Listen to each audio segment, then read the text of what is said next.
Tory MP John Penrose made a splash at the Conservative Party conference by criticising the capitalist system in such terms that a party member in the audience said he sounded like a Labour MP. We caught up with him in a cafe in Manchester to find out what he really meant. There was one remark that you made yesterday that I want to just pick up on. I thought it was really interesting when you're talking about the kind of uber-rich people coming in particular to London and big urban centres.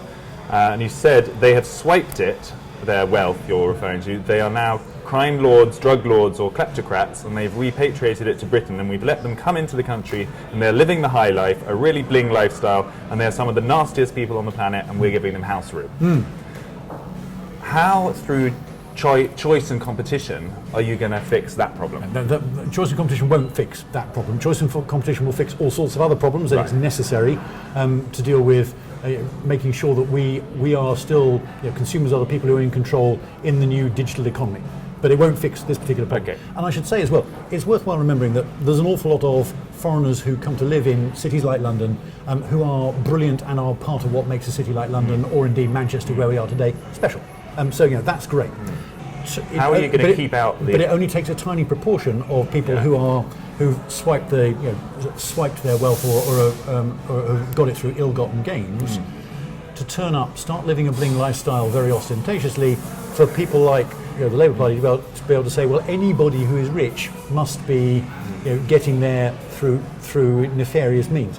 And that is, it's wrong for a start. Most people have worked jolly hard to amass any wealth they've got, and they've probably employed a lot of people, and they've contributed to this country's economic success. So we need to make sure that those people who've done it right aren't tarred with the brush of the small minority who have come, who are, who shouldn't be welcome in any civilized society. So how are you going to choose between the good rich and the bad rich? Who's going to make that call? It absolutely should not be a political decision. Absolutely not. It should be a decision by prosecuting authorities to say, actually, we know that so-and-so is a crime lord in whichever country it is, and we don't want them here. But they need to be able to. We have a rightly a proper criminal courts process which is independent and carefully run.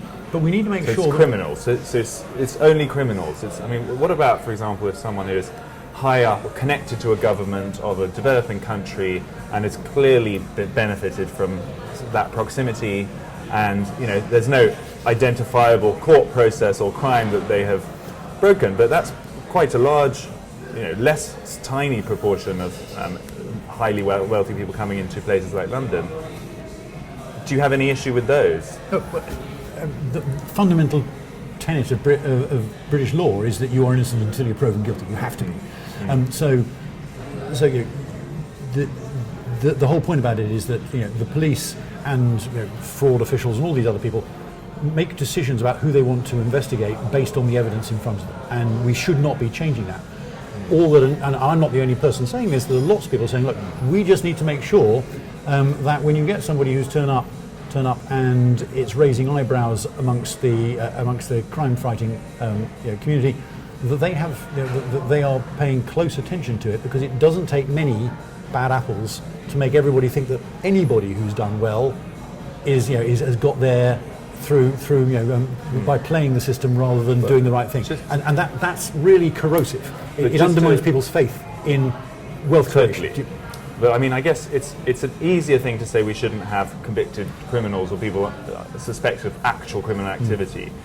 But I just want to push you on this. There's this sort of tranche underneath that, which, let's say there is a country which has a tyrannical regime where its citizens are really suffering, and there's a kind of kleptocratic elite who are siphoning off the wealth of that country in various unprovable ways. The daughter of the president of Ruritania, or whatever. Exactly. Yeah. And that you may not have a provable case against them, but that's a much larger percentage of this money. So do you have an issue with those people, or are they welcome? So what I do have an issue with is we need to make sure that it is very, very hard, if the wealth is ill-gotten, to get it over here and stash it in Britain. And there's more that we can do, and which we are planning to get to sort out, but there's more that we need to do in order to make it impossible for people who've got dirty money to wreak it over here and to invest it in whatever it might be in the UK. But your daughter of the president of Ruritania that you just mentioned, what happens to her? So if there is if there's proof of illegal behaviour. That's easy enough. Yeah. Yes, but actually not always easy enough, because quite a lot of the time the money that's been got through crime in Ruritania is then washed through dozens and dozens of different shell companies and trusts in all sorts of different jurisdictions before it gets to Britain. What we can do, or what we need to do more of, is to make sure that when that money does wash up in Britain, we can follow the money back.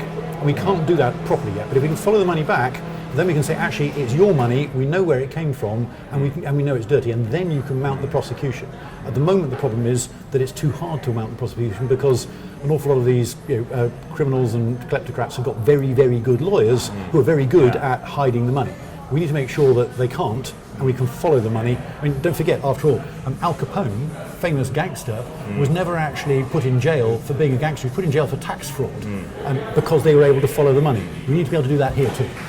There's no kind of smell test then. I mean, I think that's a very dangerous. It's a very dangerous. But what we can do is to make it easier to follow the smell, so you can mount a successful prosecution and do it the right way.